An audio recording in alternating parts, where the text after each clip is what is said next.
I am Isis with Sistah Scifi, and I am here with Sistah Scifi Wind Down Wednesday. Working hard to make Wednesday your new favorite day of the week. One day I'm going to do a whole montage of me saying that over the past, I think, 3 years, like me with different earrings, same shirt, different shirt, all that good stuff. You might be thinking, tank top, that's different. I'm in Oakland, California. It is October 2nd. It is 92 degrees in this piece. I guess if you doubted it, global warming is real. Today, if you're on our email list and you follow our social media, you know that we are discussing Abeni song by Djèlí Clark and Daydreamer by Rob Cameron, who has a couple other names. That's his pen name. So I'm so excited. These are both middle grade chapter books, which is a new space for me. You probably know Djèlí Clark from Ring Shout, The Black God's Drums, and most recently, The Dead Cattail Assassins, who are not cats, nor do they have tails, but they most assuredly are dead and are definitely assassins. And The Daydreamer is Rob Cameron's debut novel. It follows a neurodivergent 12-year-old as they navigate the world of New York and the world of their dreams. Like literally, like the dream world. They have magic. And they have a dragon. And they're neurodivergent. So it's all that fun stuff. So Djèlí Clark. I don't know why I say some authors' names, first name and last name like that. And Rob Cameron will be joining any second now. Okay, so now that I've given you the introduction,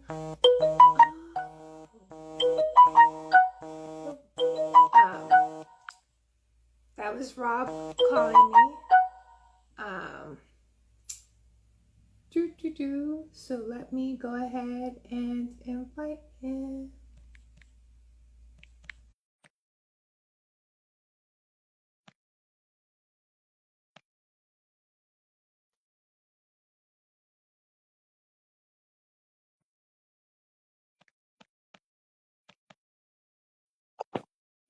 Okay.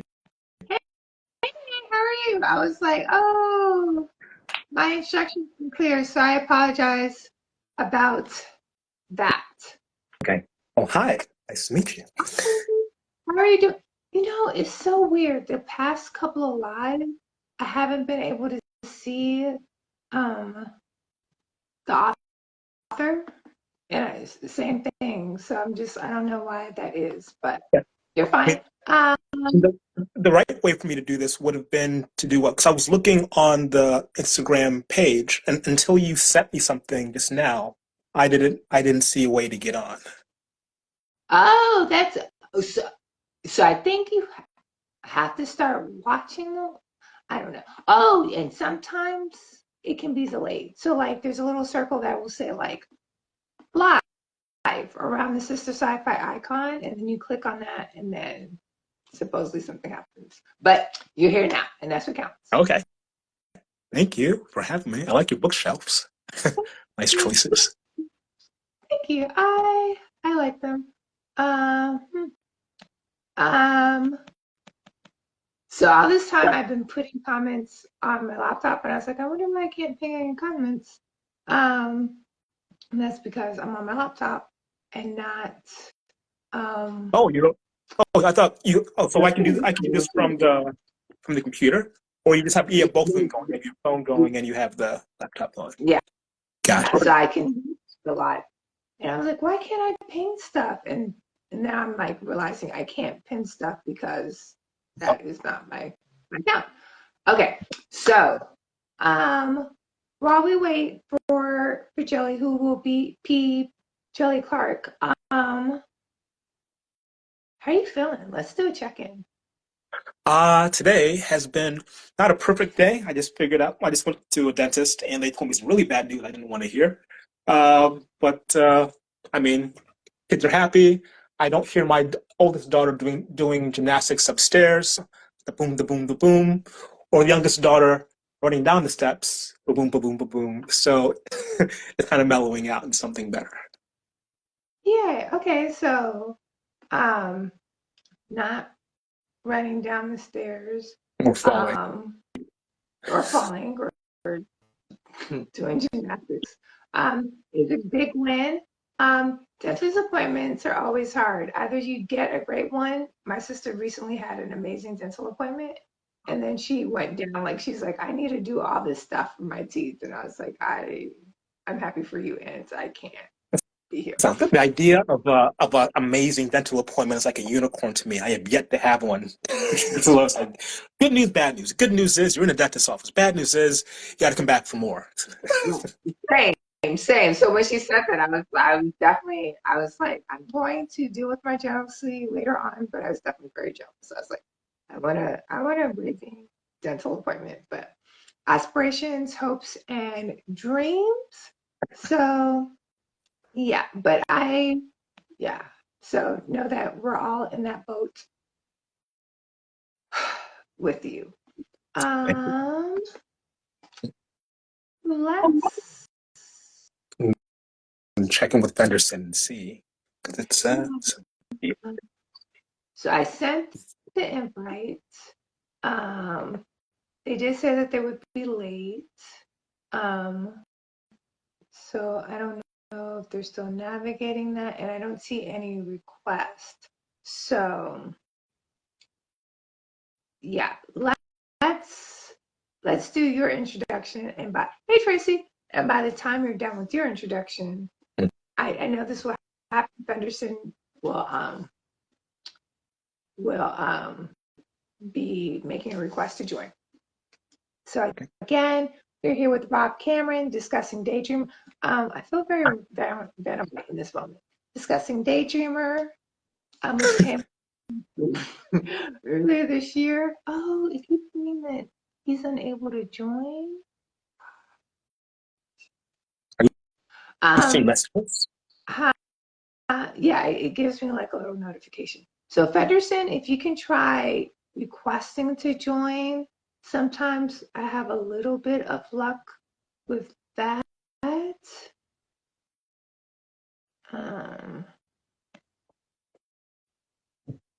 Yeah, and I also resent you the invite. So please introduce yourself, Rob. Hello, my name's Rob Cameron. My mom actually named me Cameron Roberson, but all my writing stuff, it's Rob Cameron, so nice to meet you. I am a public school teacher, ESL teacher for about 20, about almost 20 years. I'm from Rochester, New York. I'm half Belizean, half Chicagoan, and I'm living in New York City, mostly in Brooklyn for the last 15, 16 years. This is a good home. I feel like I have New York City tenure now. New York City tenure. I think once New York City is the type of city, once you're there for a year, you can call it home. You're like, I've been here a year. It's home. Like I'm a New Yorker. Because if you get lost in the subway at least 3 times, but they're like kind of spread out over the course of a year, then yes. Like I think my first summer in New York City, I ended up trying to go to JFK. I went in actually the opposite direction towards the city, which is not where JFK is. But once I got over that, it felt like home. Speaking of, it's hard to get to JFK. Like it's like compared to like LaGuardia or like even Newark, it's hard. It's like, is this still the same city? Anyway, what? This isn't on the question list, but tell me about Daydreamer, the impetus, the cover. How'd you get an agent? Because this is your debut book. Yeah.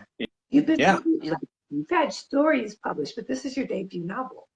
Yeah, it's funny, anybody who's watching who's an author, they know how long it takes to write a book and get it all the way from beginning to end. So in that time, Daydreamer was teaching me how to write as I was writing, getting other stuff published. But when I moved to New York City, a good friend of mine said, "Hey, you spend so much time on your Dungeons and Dragons. Why don't you actually try and turn this into something else?" And they introduced me to this place in New York called KGB, Fantastic Fiction. And around the same, that's where if you're from New York City, you want to write speculative fiction, fantasy, it's kind of like a mecca, like all the authors go to get a drink and meet each other and read in Manhattan. And so I was invited to that and had a fantastic time at Ellen, Datlow, who runs it. And then around the same time, I joined Brooklyn Speculative Fiction Writers, which is still well, at the time, it was the only speculative fiction writing fantasy group that was actually meeting in New York City regularly.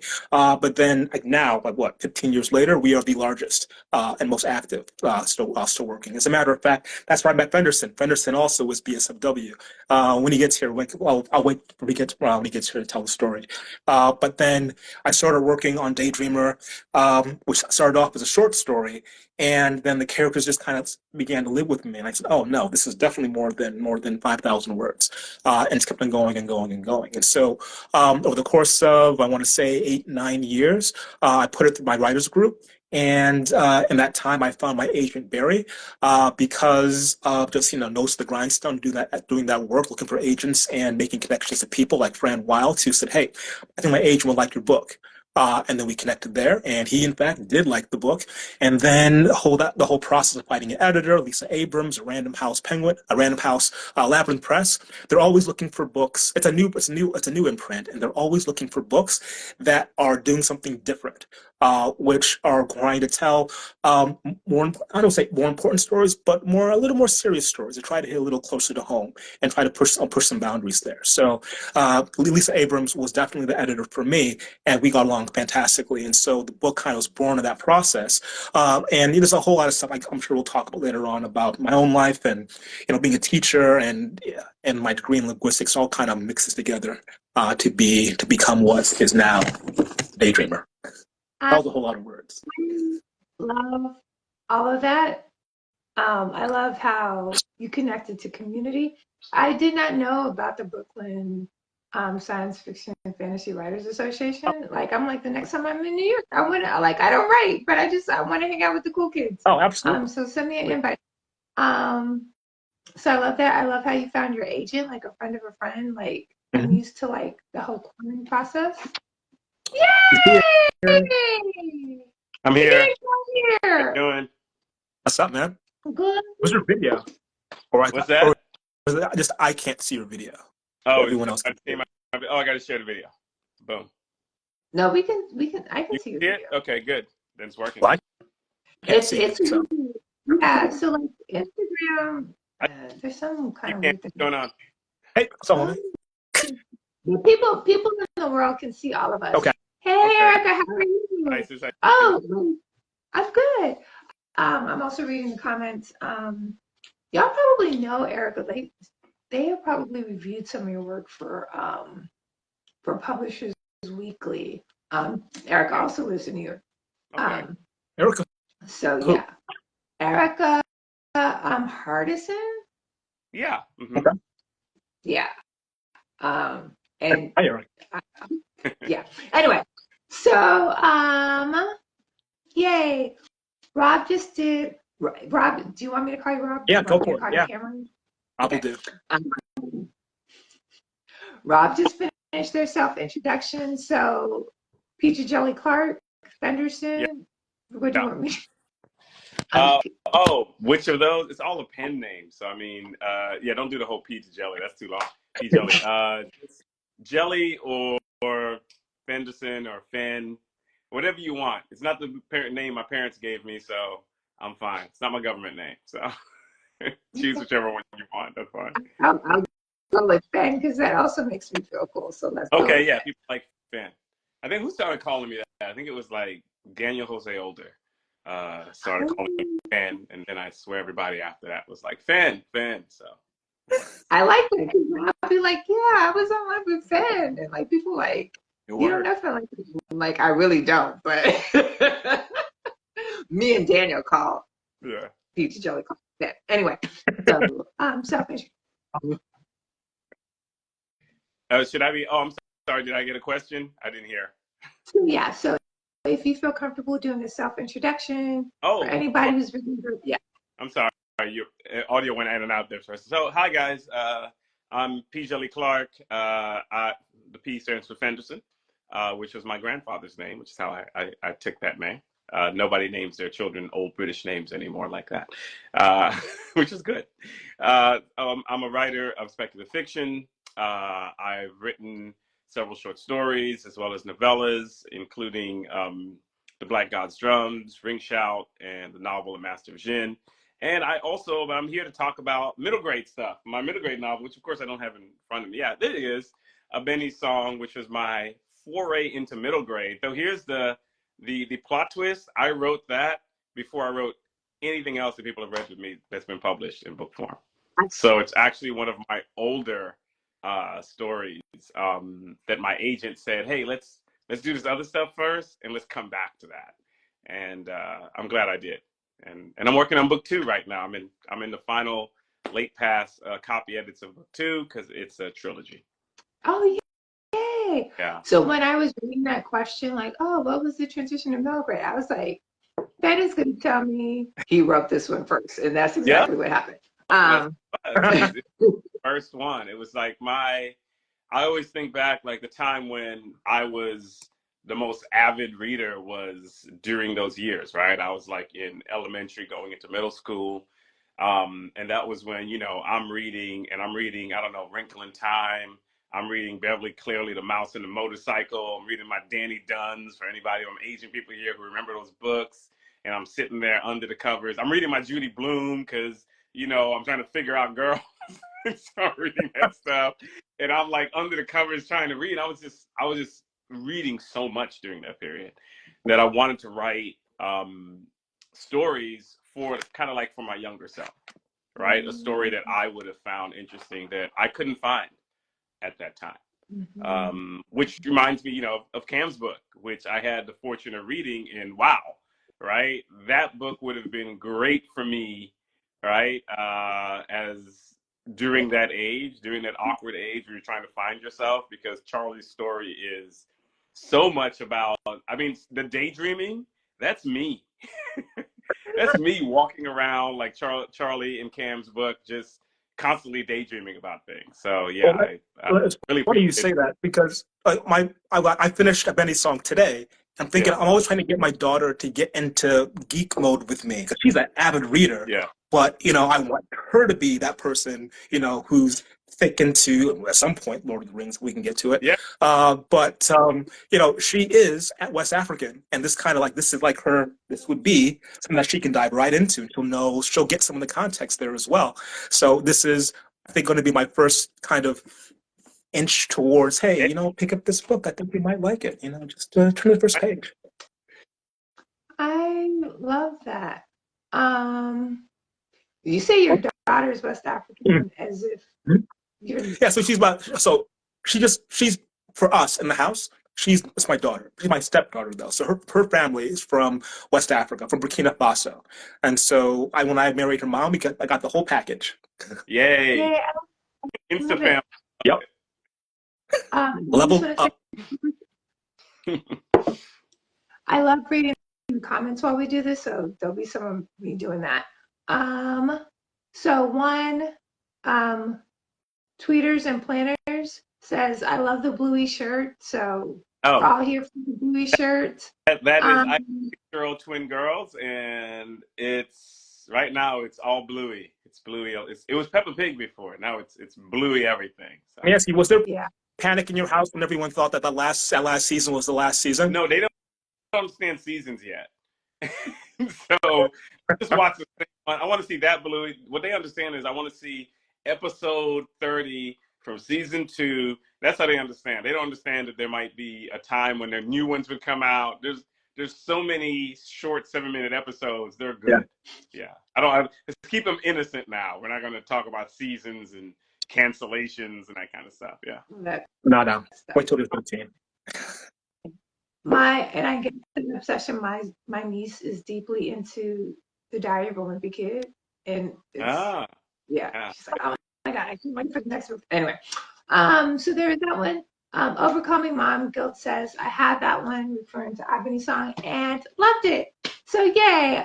If you have questions, comments, insights, please drop them into the chat. I will bring them into the conversation and, in time. So be patient with me. So my first question for the two of y'all, I set these questions in advance of full disclosure. Abeni's song and Daydreamer feature young characters grappling with immense challenges, which makes for very compelling storytelling. How do you think their journeys resonate with today's youth, especially those from marginalized communities? Yeah. I'll have you take that one first. Oh, okay, sure. I'll jump. You're welcome. I'll jump into the bullet. Yeah. So I think a couple of different things. Like one of the messages in Daydreamer is to know what real love looks like, what real love feels like.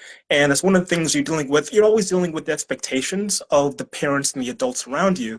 And you do so much, you jump through so many hoops trying to figure out who that you are, who's always changing. As a child, you are going to be changing. And I think it's the parents, the adults who have to learn that's happening, just be okay with it, and the teachers too.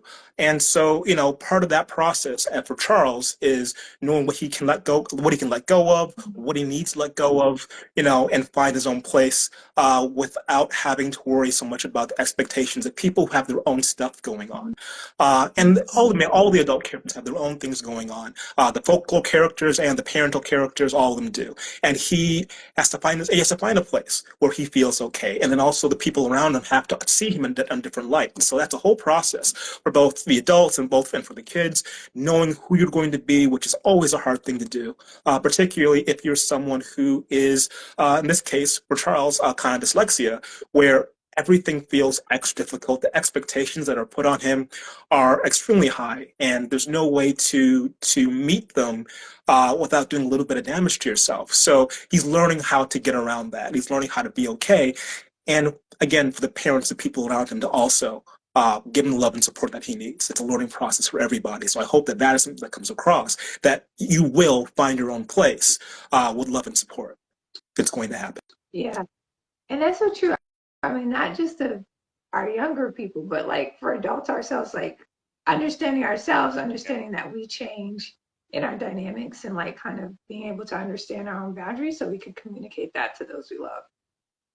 Yeah, I think that was what's so good about reading Daydreamer was that when I read it, I wasn't even thinking like I'm reading a middle grade book. I read it as just a book that I would read as an adult because it had those themes that spoke to me, and you actually went into some very, PG and PG-13 beyond themes, which I think is really great because when I was younger, one of the reasons I like Wrinkle in Time, for instance, because when I read it, I felt like, oh, I'm reading a grown-up book, right? I'm reading these some deeper themes in here that they're dealing with that is not the simple themes that, it's not talking down to me. So I thought that was great. And so, my book, Abeni's song, is not set in our world. It's set in this secondary fantasy world that's very modeled after West African, but also a lot of African diaspora culture. I bring in a lot of that because it's my fantasy world. I can do anything I want with it, right? It's not a real place, but it is definitely based in those cultural elements. And it's this young girl, Abeni, who lives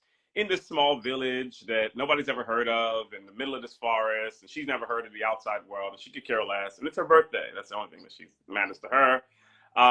Until, of course, things go awry, right? And a witch shows up and basically says, your village is doomed and things are going to happen, and I'm done protecting you guys, and you have to pay me for the protection racket I've been doing on your spot, right? And what I paid in is one child that you have to give me, right? And that child, of course, is dun dun dun dun. It's Abeni. And so before you know it, Abeni's village has been attacked by these monstrous warriors who can magic, and she is now living in this witch's house, which is its own magical type house. And then she basically is now, I don't want to give away spoilers, but she's going to basically put in certain positions that are not what she might think of as her younger self. And so it's really interesting because when the story starts off, all she's interested in is growing up, and she's going to get that in spades, right? Where she's going to be forced to grow up in ways that she's not expecting. And part of this is part of the great themes there is what happens when a kid has to take on these really serious in very, at times, very adult situations, Adult. when she starts Yeah. realizing, like, I'm a kid. I need somebody to take care of me, right? And so she's wrestling with that. She's also wrestling with that coming of age under these harrowing times, but as well dealing with. I think back about the things you start realizing, like grown-ups lie, right? You realize those kinds of things, and she's dealing with the fact that part of what's happening to her in her village is that she's not been told the truth, and she's going to be dealing with the witch who's also lying to her. So that's like a theme that runs throughout her, trying to deal with the fact that she has this pent up anger in what's happened to her in her village and the situation she's been put into. She kind of blames many of the adults in her life for what's happened, and she has to deal with that as well as dealing with all of these other factors, right? And so, unlike, this isn't a story where she has to deal with going to school and those kinds of things, where people might be able to have a one-on-one connection. But I think there are themes in there about growing up, about taking responsibility, and about, just having that anger that you get when you're younger and you don't know what to do with it, when you're angry at the authority structures around you and all of that, or you lose faith in them at times. It's about a lot of those kinds of things. And then her dealing, with her own self and understanding. A great inspiration is, as much as it has certainly these strong African themes. And by the way, that's another thing I wanted to do. I grew up reading a ton of fantasy, and I can't, it's not even I can list on one hand the amount that I would see with covers with people of African descent, or, I just didn't. They just did not exist. Now they exist. Now there's a lot of them, and I'm thankful, right? There's so many. You can now walk in middle grade and YA with this, and just so anyone who's older will tell you that just did not exist. And so one of the other themes there that I wanted to do, even though there are a lot of people doing it, is to show, for so many young people who are into fantasy, young Black readers who are into fantasy and all these things, so, hey, like, I know you like Lord of the Rings, but look, we can do one too, right? And we can have fantasy, and we can tell these different and interesting stories, right? So certainly that was that's one of the big things I wanted to get across. Yeah, and two things about that. I mean, one, I taught from kindergarten all the way to high school, and I think still my favorite age is that middle grade, that middle school age, because that's where you get the most chaos, and those random things are going to come out of their mouth. And every once in a while, I'll run into one of my students. I'm like, wow, one, you're taller than me, which is not cool. But two, so if I see them, they're still asking the same kinds of questions. They're still learning things, because now they're in their 20s, but it's like a different level of learning things. And I can still have that conversation, that which I couldn't have when they were in third grade or when they were fourth grade. But now I start to get up in there. I can talk to them about these things. And with middle grade books, these are the kind of books where they can start to broach those subjects in ways that I think sometimes parents say, oh, no, let's just give them something younger, even though they'll read whatever you put in front of them that they think is good. And it could be Lord of the Rings, it could be Game of Thrones, but it's not. But, the thing is that there are different ways that they can get to those really serious ideas and do it in a way that's fun, do it in a way that's exciting, and still talks to them. It has their face on the cover as well. Yeah. One of my fact I was going to say was Spirited Away.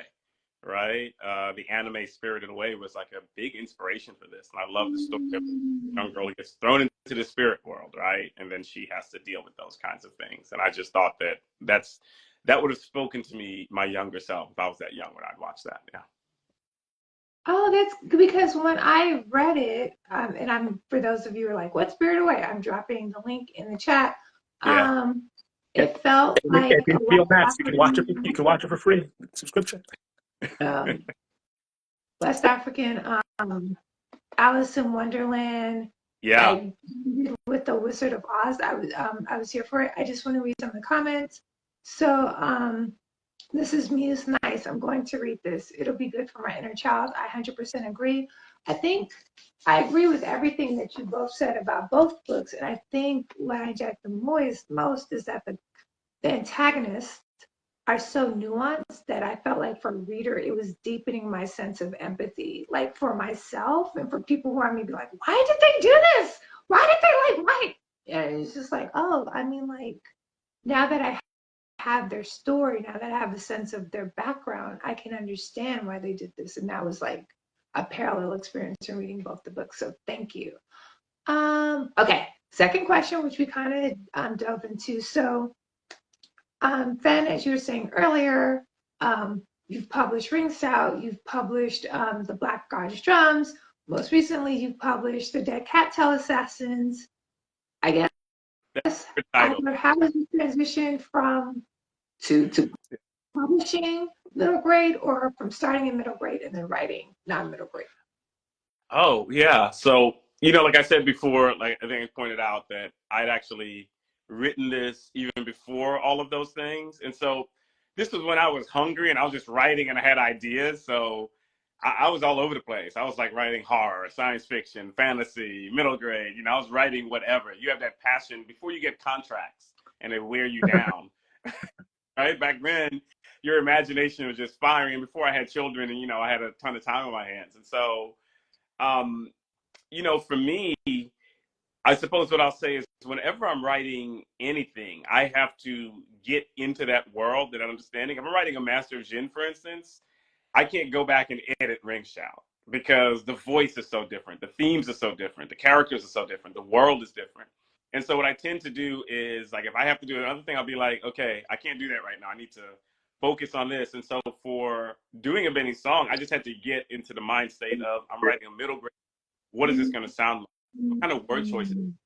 Cam probably talk like, I want to make sure that I'm not talking down to the readers, these younger readers, but I also don't want to do things that are things that adults might find more interesting, right? So for instance, I had a whole intro that I loved, right? It has to do with the witch, and it gives her it has a backstory.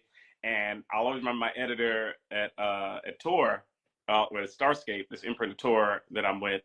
She was like, I love this. It's great. You got to cut it. I said, what? She said, this would be perfect for us as adults in a movie. He said, this is not what the kids want to see, right? And I had to so that was like the harder process of doing that, because I'm used to, in the adult book, I just do what I want, right? And then this one, I had to rein myself in, still allow my imagination to fly. Luckily, I like throwing humor and stuff, so having spaces for humor, and then really trying to get in touch. I mean, it sounds cheesy, but touch with that younger self. Like, what was it like?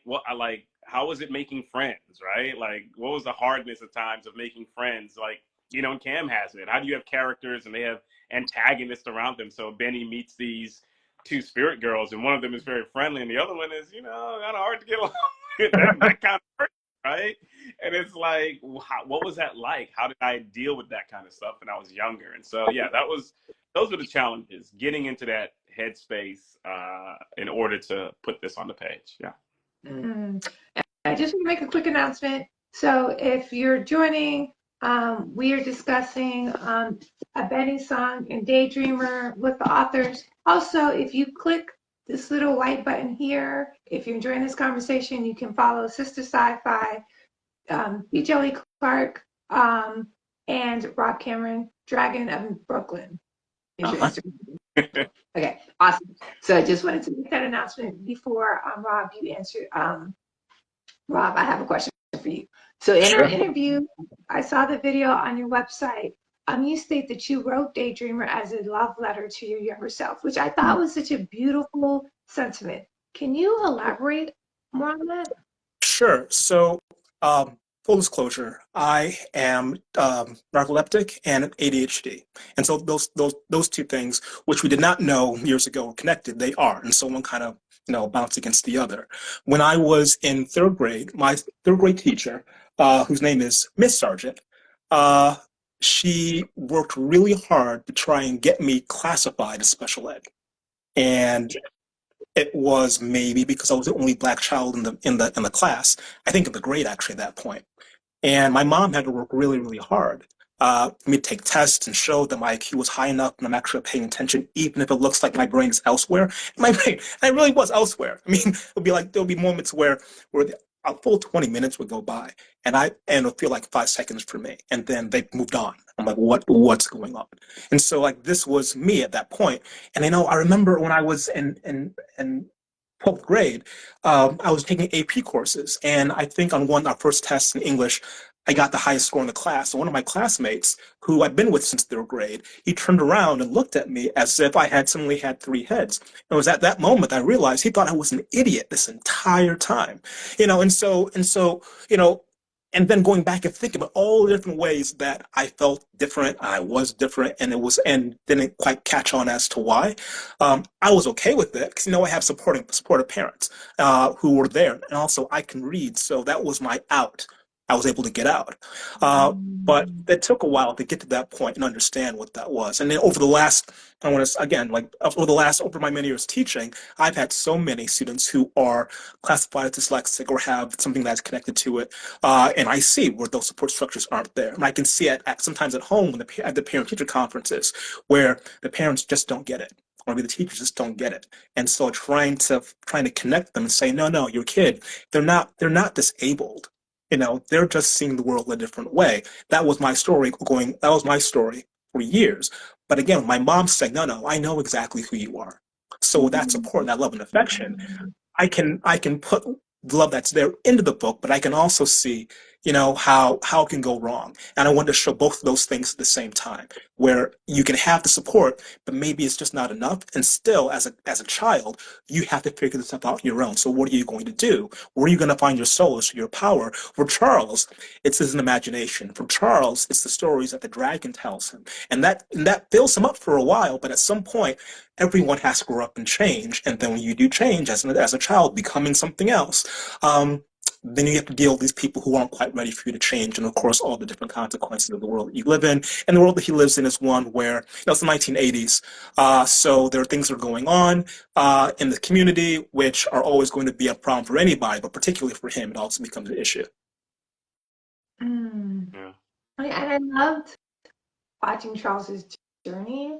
I consider myself dyslexic. I was never formally tested for it, but I don't think as a young child, like anybody was like, oh, you're dyslexic. Here's some resources. I think I just had to realize this is how I move in the world of language. It was good to read Charles's story and his self-awareness and the way he was able to tap into self-empowerment. So that's a beautiful love letter to yourself and all the youngest readers out there, or middle grade readers out there. Yeah. So Fen, back to you. We'll alternate. Feel free to respond to each other's questions to make this more fun. Hey, I thought you're talking about Charlie. I thought I want to talk about, and when we get a chance, talk about the relationship with his mother, which I thought was that was an interesting relationship because it's a loving relationship, but it's also strained by all these things. And then he can't tell her about life. And then probably most relationship, him and Glory, right? That was you went in there with ideas of abuse and corporal punishment, but him still really loving Glory and whatever Glory's problems were because he's an old head or whatever. But that was a really interesting dynamic, which I was like, wow, this is, it was something else to read. I appreciate that, man. Yeah. I'll be honest, I try not, for any antagonist, I don't look to make any one person antagonist. I don't look into my life and say, oh, this is a horrible person, I'm going to put them in my book, because I've seen it go wrong in so many different ways in my own family and my students. There's enough there to say, okay, these are the warning signs for abuse, because there's another character in the book. He is a villain. Yeah. And his abuse is really, really clear. So it's very easy for Charles to see this is a problem. But when it comes to this is with Glory, it takes a while for him to figure it out, because ultimately, truly, the adults that actually in his life do truly love him. And so it's hard to make that distinction. It's almost impossible, really. They themselves don't seem to know how to show forms of affection and care without, using that type of abuse as part of it, which is what made Glory's character so complex. Yeah. Agreed. Okay.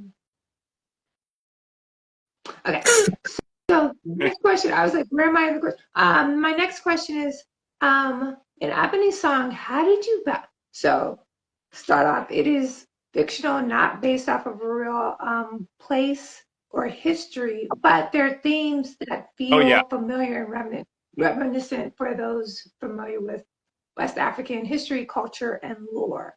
So in light of that context, How did you balance the darker themes, or did you balance the darker themes of colonization and loss with moments of hope and empowerment in the story? Yeah, that's a great question. Yeah, you're definitely right. There are themes of there definitely an allusion to slavery here.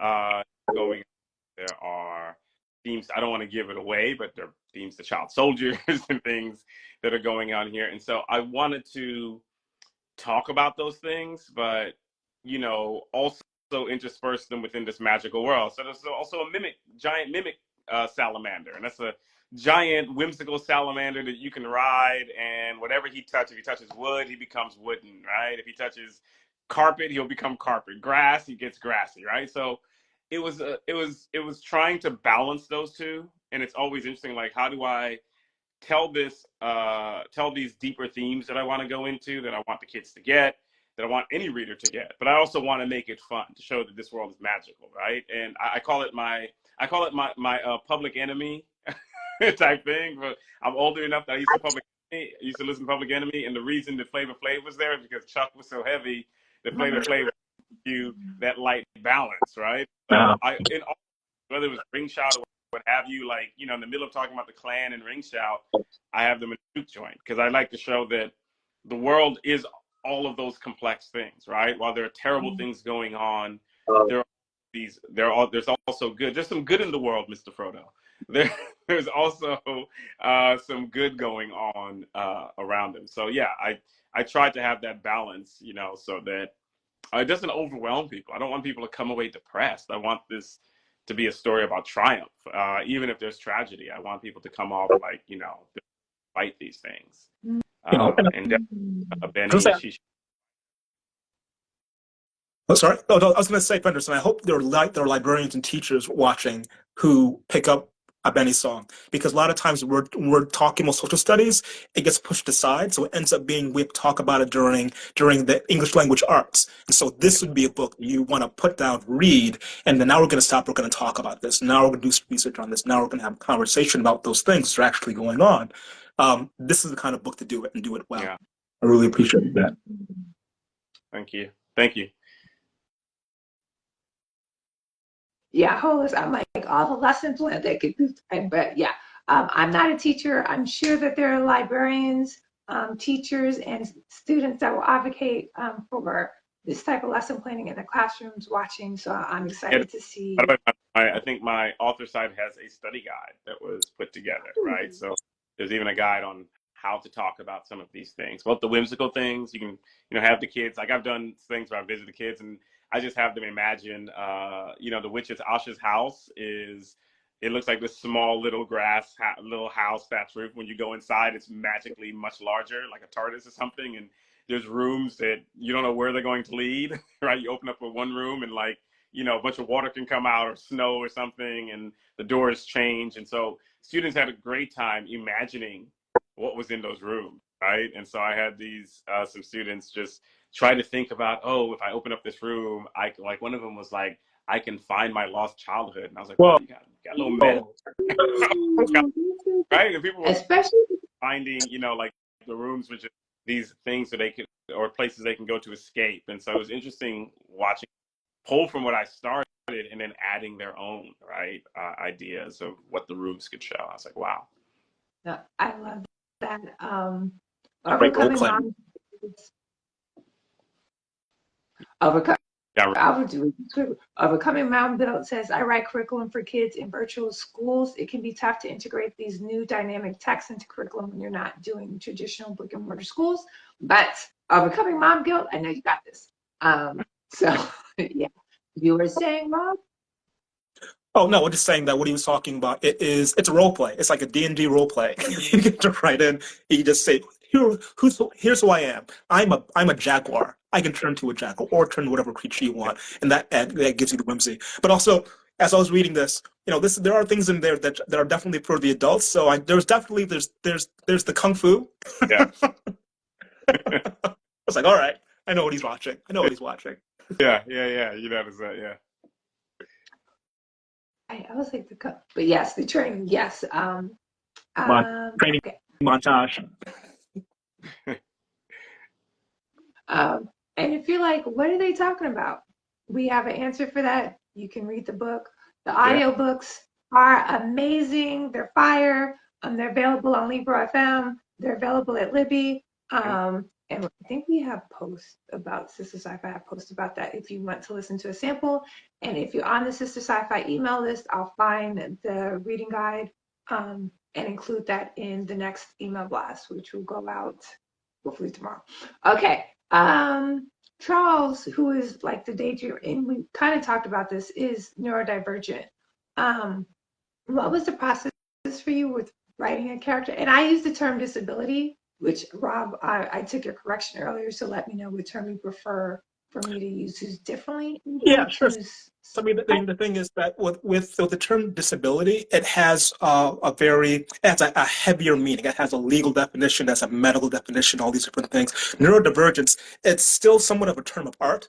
And so you can talk about specific categories like dyslexia, like ADHD, like being on the spectrum, which are kind of gathered into what we can think about as neurodivergence. But you can think of it more of a kind of mismatch, I think, with society. The way that their brain works, it does work, but it's very, very specifically designed for something that does not work as well in a regular school setting.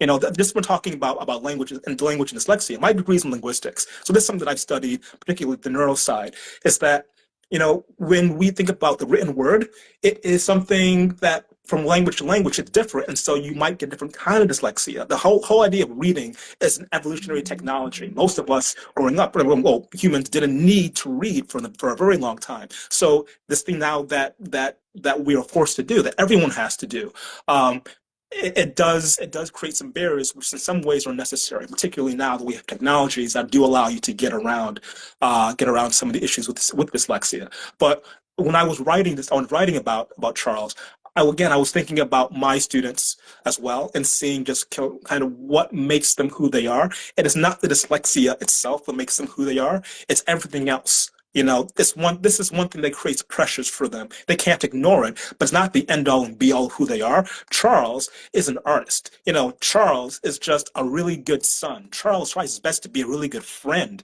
You know, he's always trying his best to try and figure out what other people need, and he does so in a way so often that it becomes second nature, and sometimes actually that's a problem for him, trying to get over that, understanding you have to think about yourself a bit. So when talking about dyslexia, yes, or neurodivergent person, we just think about it as just being one part of what makes them who they are. You know, it's going to be the thing that may create the most pressure for them, but it's not the only thing. And I put this in the 1980s again because we didn't know as much about the situation we're in right now, but now we do. We know so much more. And my coworkers in the school that I work in, the majority of them now we say, oh, okay, I get what this is. But still, every once in a while, I'll run into a teacher that says, oh, no, they're just lazy, and I can correct them, and they take the correction. But now there's so many different ways that we can connect to students, connect to children. And at the end of the story, I don't want to give too much away, but he does end up in a better place than when he started. There is, not everything is solved, but is different place. I thought that was really unexpected at the end. I don't want to give it away either. But I was like, oh, wow. Yes, but for all of y'all, there's a very satisfying ending. So I just want to bring in the comments. So Tanya says the term I've seen people use as well is neurospicy, which is a term I've seen as well. I like that. Neurospicy. Some of my kids can't handle spice, so I don't know. They can't. No pepper for them. They can't do it. And another comment is, I love the increase in representation of neurodivergence in Black books. It helps fight against the stigma and quell stereotypes. Yeah, I appreciate it. You know, because that is again, it's not just the school. Oftentimes it's the parents. Like, no, my kid's he's just slow, or he's just lazy, and that's not the case. It's just their mind is just going in a different direction. They're paying attention to different things. And they'll do better in a different environment and different place. But there's definitely always something going on there.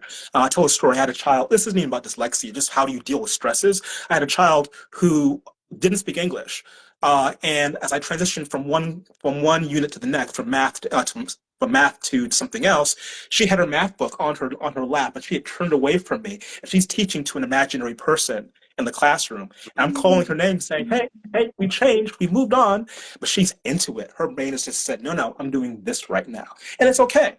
I can laugh about it. It's not a big deal. It's funny, and she just a little bit embarrassed. But some teachers, some parents might look at that and say, "Oh, here's the problem." And I have parents like that who say, "Oh, they're a problem because they're doing this," and that's not the way it is anymore. I love it. I love that gentleness and grace.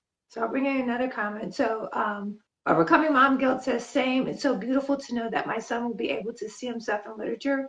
He loves to read. For those of you who just joined, I'll pause to make this announcement again. We're discussing Abeni Song and Daydreamer with Fenderson Clark and Rob Cameron.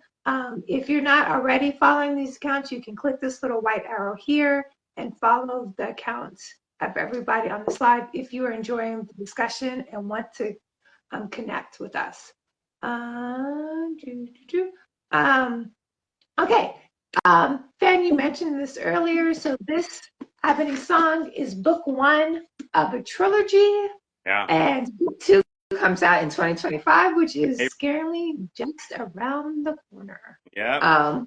What can we look forward to? Like, was Asha still there? Like, yeah. So I guess what you can really look forward to in the second book is, I think the first one is really about Abeni being in this small forest, even though she's left her small little village. It's being out in this forest and then leaving the forest for the first time and encountering a smaller, different village.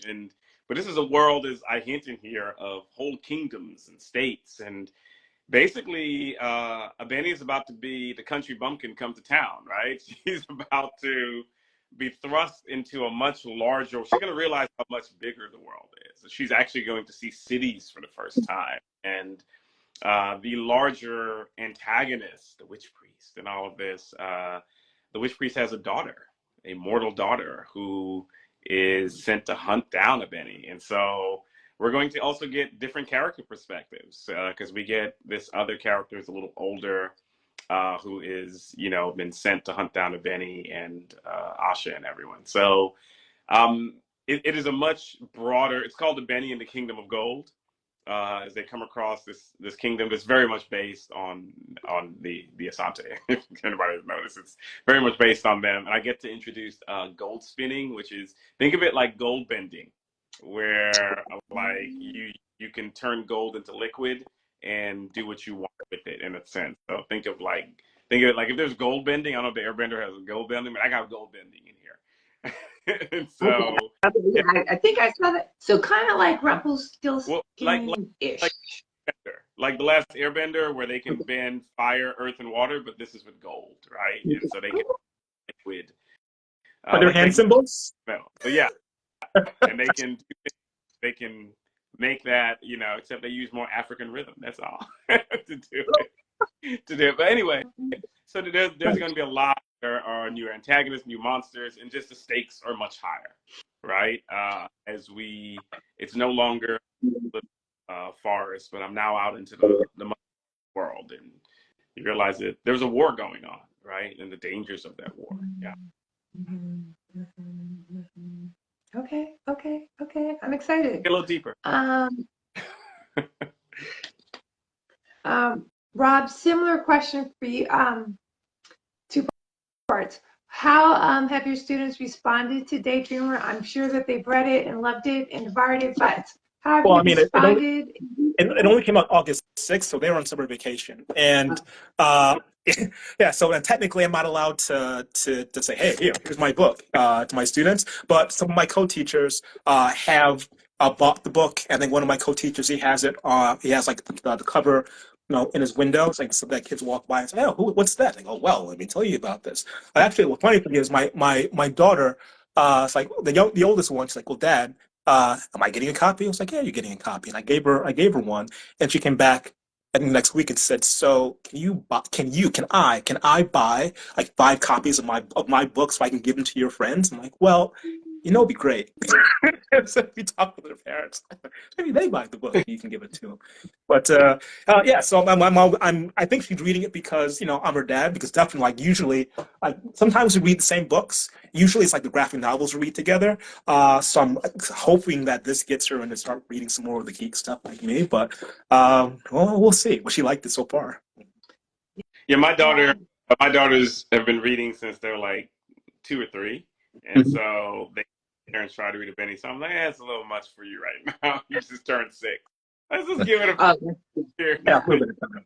to get You know, they really want to read it. And I'm like, it's funny. I think there are things I thought that would be scary for her, but I forgot that when she was 4, we would watch the Labyrinth before she went to bed, and oh, that's you know, yeah. And she was that's like, and she was into it, like the fiery dance with people taking their heads off. I'm like, are you yeah, sure? You want to sure? Yes, Daddy. Keep play. I'm like, okay, well. Yeah, so now actually, when I think of Daydreamer, yeah. for the most part, when starting writing it, I was thinking about like everybody here's a Muppet. Like when I go into the dream world, it's Jim Henson all the way. That's hilarious. And Right. scary as heck. What are you talking about? If you think about it, Yeah, Jim, it's yeah. Yeah. No, they're very intense. I love all that. Um, how did research impact the development of the stories that you crafted in these books? And that question is for both of y'all. Mm. You want to take this one? You want to take this one first? Tag. Yeah. And from mine, I still have folders of it. It was a lot of. I want to know as much African cosmology, African folklore. I want to find out all the monsters are. I was like, I want the African ogres, right? And I know about these European orcs. What do we got here playing with?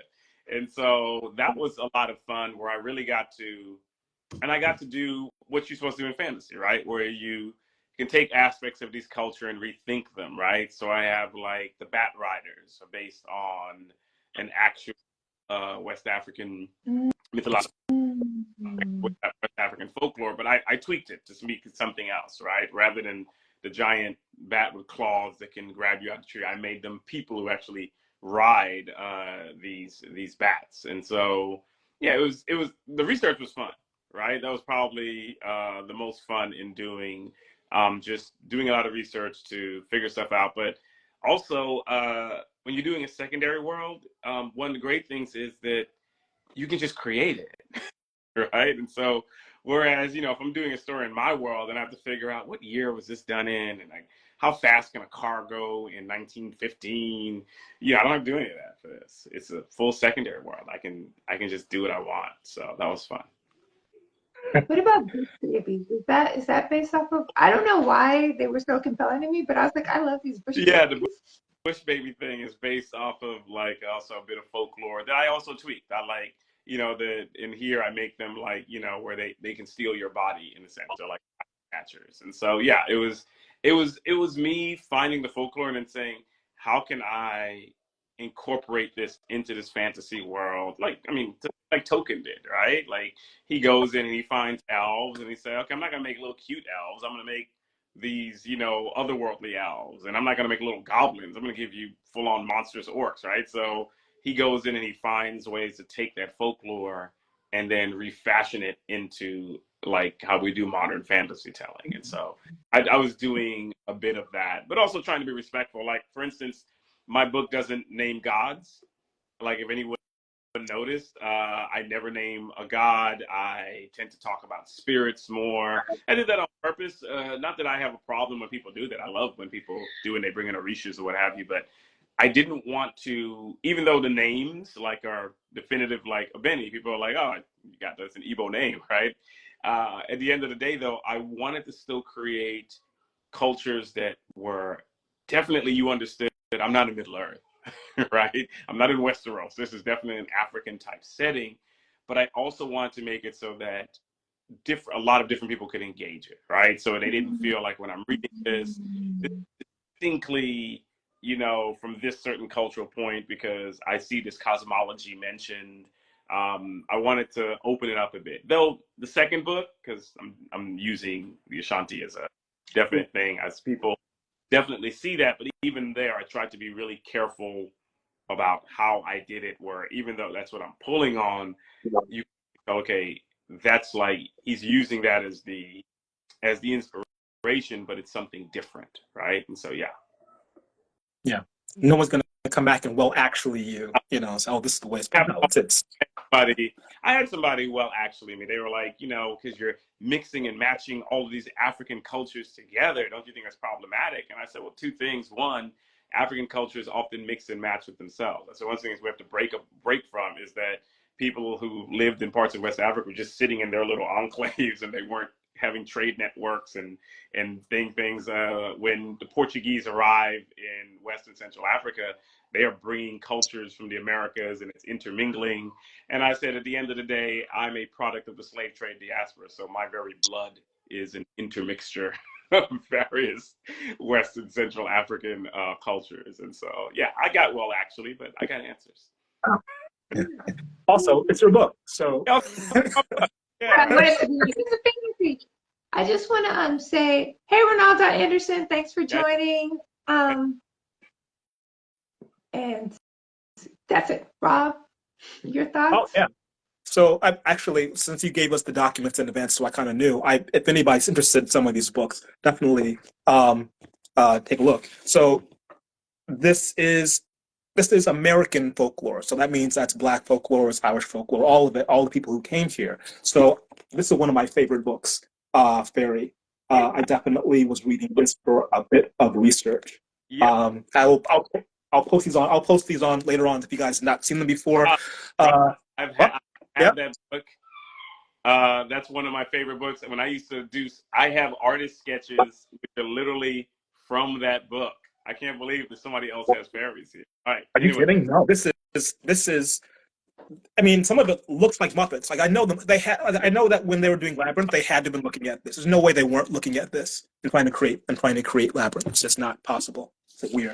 Jabberwocky, also very fun. Is also mentioned in there. This kind of might be one of the villains. People Could Fly. This is actually, it's one of the books I used to teach. So I keep it around because it's just a gorgeous book and it means something as being African American. You know, this particular story is talking about the diaspora, you know, what we brought with us. And that's an important part of Daydreamer as well, is that who are these creatures? So in Daydreamer, you know, there are folklore creatures and they walk around and they skinwalk because they don't want to have to deal with humans. They got to live here in the city anyway. So, one of the things I talk about is how did they get here? Why did they look the way that they do now? You know, what is their connection to what came before people? What were they before they were people were around? All this is part of the story as well, and makes a connection to African American folklore. And then another one, Jorge Borges, The Book of Imaginary Beings. This is a really cool find. If you guys have not seen it, you'll find some stories. So, like, there's a character in there called Humbaba. I got from this book. She is definitely a cuter version of what's in this book, but this is where she came from. My mom's from Belize, and so she told me that the thing that kept her out of the forests was Tata Duende. So Tata Duende is definitely in the story, but also there are other beings in there. This book is called Legends of Belize, Creatures and Books by Grissie G. and Dismas. I'll post this so you guys can see it. But there are 3 different creatures from here that also made it into the book. And non-folklore books. There's a lot of stuff that was non-folklore, but this one was particularly pivotal. The children, sorry, there are no children here. This is the story of these 2 kids growing up in Chicago, the 1970s, in the 70s, and kind of their life trying to get out of the ghetto and how it did not work for them. But, you know, a lot of stuff that happened, some of the things that happened in Daydreamer are kind of pulled from the historical context is pulled from here. And of course, my own life too. Like there's a part of the story where Charles gets electrocuted. That actually did happen to me. So don't play with electricity. Work into the electric socket or a knife? It was, I can't recall exactly what kind of piece of metal it was, but it just fit perfectly into the outlet. And then I touched it again and God. Yeah. So again, do not play electricity. It does make for good story fodder. But yeah, there's a whole bunch of stuff in there. A lot of research went into the stories because like it's a books like this are a research hole. Particularly with Alice Miller. If you don't know who Alice Miller is, just the ideas around how we treat children and how that's changed over time and reasons why. In some cases, abuse was considered good child rearing. All in the book. Deep dive. Hey, Cam, I was going to say, I'm glad you brought up Jabberwocky. So Jabberwocky was always one of my favorite poems. So it was why that becomes a central part of your story, the idea of the Jabberwocky. I've just loved it. I've loved the story. And it's really funny because recently I brought it up and somebody else was like, you know what the Jabberwocky is? I said, yeah, I know what the Jabberwocky is. In fact, here's a wild little aside. You remember the group Das Effects, the hip hop group Das Effects? I used to call their kind of rap, I used to call it Jabberwocky rap. Because if you think about how they rap, the biggity and they like do these nonsense words. But if you listen really closely, by the way, to Das Effects, they're all using pop culture references from the 70s and 80s. Anyway, but I used to call it rap. The second thing is, since you pulled out the Book of Fairies, so a very long time ago, I used to actually do art, and the Book of Fairies was one of the places I sketched from. So here is from the Book of Fairies. Oh, I can't see it. All right, so you're going to have to post a picture later. I can't see anything you're doing. Other one I did from the Book of Fairies, So it was, hey, you just took me. I had to like go looking in my old childhood sketch pad. You just took me back with that book. Oh, listen, you took me back with Das Effects. I was in orchestra from 3rd grade all through high school, and there was one, I think it was 11th grade. We were allowed to bring in any music that we wanted. They would play, we would listen to it, and I brought in Das Effects. They played it for 10 seconds, and they said, nope, and they turned it off. They said, nope, we're not listening to this. Are you serious? That is literature. They were doing Jabberwocky style creation in their work. I mean, it's art, right? And I think that's a good point. It's not appreciated for what it is. So anyway, there we go. Okay. Das Effects, if you're listening. We see you. And straight from the sewers that, you're respected. You're respected. Ronaldo Anderson is also excited about Jabberwocky rap. I see. Yay! Okay, so we are winding down. Technically, we have 2 more minutes. So we're going to transition to my second favorite part of the live. My first favorite part is everything we've been doing thus far. I love hearing the two of y'all be in conversation together. It's literally making my Wednesday. So the first, this or that, dream powers or magic songs. These, this or that, are loosely inspired by your novels. Magic.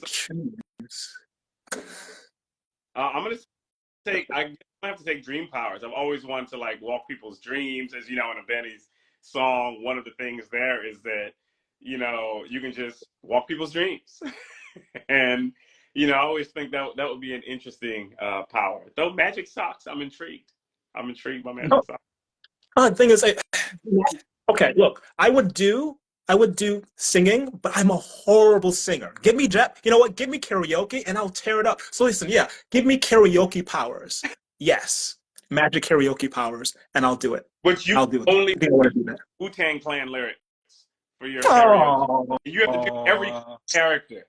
You have to do everybody in Wu-Tang. You have to do all of them. One song. Why'd you make it hard? Okay, fine. Dream powers. Jesus. I love it. I love it. Those are the best responses to the this or that question ever. So I love that. Next question: personal discovery or protecting others? Say this again. Personal discovery or protecting others? Well, I'm a parent, so I guess protecting others. But if you're gonna be like, you have to have a little bit of self-discovery, right, to protect others. Otherwise, I don't know. It's just a hard one to pierce. Discovery, as a kid, I'm like, didn't we all want to walk into the wardrobe or walk through the portal and see something? But yeah, I would take protecting others too. At the end of the day, right? That's what the hero does. The hero tries to protect. Right? Yeah, that's a mature thing to do. Yes. I actually think that's what I would. I mean, if I'm given the choice, I'd be like, can I jump through the portal, then come back and protect somebody? Yeah, it's a stop time, go to Narnia, do our thing, check that, come back. Okay, you come with. They all come with me. No problem. I'm like, there's a portal in my closet. I mean, come on. Let's get out. Yeah. I like that. So you can do personal discovery and protect others. Yes. Historical fantasy or contemporary magical realism? Oh, my goodness. Historical fantasy, contemporary magical realism. Okay, so like the thing is, I write my adult book is historical alternate weird western. Alternate history weird western. So I just turned into my agent. So yeah, right.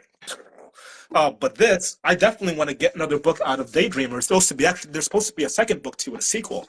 So I don't know. I guess I'll do Daydreamer. I guess, yeah, magical realism. Sure. I'll do another book. Oh man.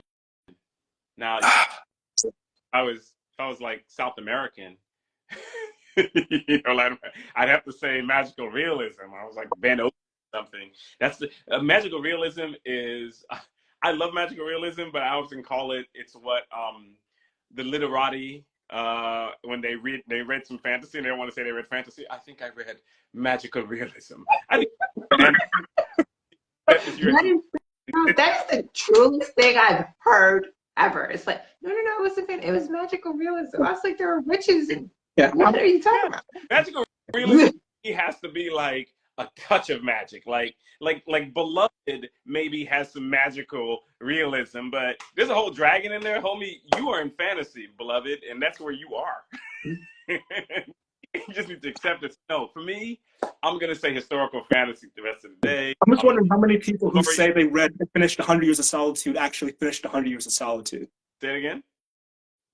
How many people who said that they finished 100 Years of Solitude actually finished 100 Years of Solitude? Well, I read The Amazing Life of Oscar. That's what I did. Yeah. What the footnotes? I love magical realism. I just read something by Ben O'Credis, and so I like the idea of it. It's just that I do think, part of genre itself has its own problems, and then the larger literary world, I don't want to go into it, has its genre itself. And I sometimes think that people are pushing that category so they can kind of say, well, no, I'm not writing genre. I'm just writing. Yeah. Wait. Are you saying to read it or to write it? Which one are you talking about, Isis? To read alternate history or write it? However you want, however the question lands for you. Oh, okay. I'll tell you, writing alternate history is a little easier. I feel like it's a little easier. I have not met 100 people who finished Dahlgren. That's pretty funny. Everyone swears they did. Did I finish that? I can't remember. I know that I've had to go back to it several times. I'm like, 10 pages was like heavy. There was a lot. It was good, but it was like, okay, these are heavy 10 pages I just read. I'm gonna go back 30% into my Kindle version of it. That's pretty funny. No, agreed. So 2 more questions. Urban tales or African mythology? African mythology. African urban tales that are mythological. I'm just breaking all the rules. Right all in the blender. We can do that? We can break rules? We can break the rules. That is literally your sequel. That is your sequel. I mean, yeah. You can do whatever you want. And last question. Okay, so I'm gonna ask this question. It's just the question. Okay. Just in short. You were winding up that pitch like it's gonna be a heavy question. Yeah. It's just a question. Tristan Strong or Amari and the Night Brothers? No. So you didn't. No, I refuse to answer the question on account of I know both them folks, and how dare you? How dare you? Oh. So I read KWAME, so I know what that is. I haven't read the other one, so I can't compare the two. I can't compare them. They are both fantastic books. Yeah. What they are. They are both fantastic books, and everybody should read both. And you were trying to start some mess with me. You kind of have some problems. Some Kendrick Lamar stuff is going to pop up here. No. It is literally Just a question. CZ. Wow, carry that thing on him. I don't need them kind of problems. Fair. We'll close with ZZ Claiborne's comment. I've been on page 314 of Dahlgren for 30 years. Heard. It's real out here in these streets. That's a lot. You got farther than I did. I will go back. I promise I will go back. It's definitely, like Tanya says, it's some dense reading. Yeah. Agreed. I had so much fun. Rob, thank you so much for making this happen. Thank you. I get to call Fen now. Thank you so much for saying yes. Hopefully I will be seeing you on the East Coast soon in some magical portal hopping type way. This is great. And yeah, please do let us know when you're Yep. coming through. This is great. We do an event. Providing a platform. Thank you for doing what you do. Thank you for pubbing all of these artists. Not everybody who, this is not me being the old grievance guy, but there are a lot of people who in the blurred geek space who say they want all this stuff, but they don't always pub this stuff as much as they pub the popular stuff. You know, I love the popular stuff too. So thank you for doing that. Thank you for knowing that if a Black book comes out with speculative fiction, that you are going to announce it. So thank you. Yeah. Try. Thank you. Yeah, definitely. And also on the other coast, all the way in LA. Definitely appreciate you here. Awesome. All right. Have a great rest of your week. Everybody. All right. See you later, Cam. See everybody. See you then. All right. Bye.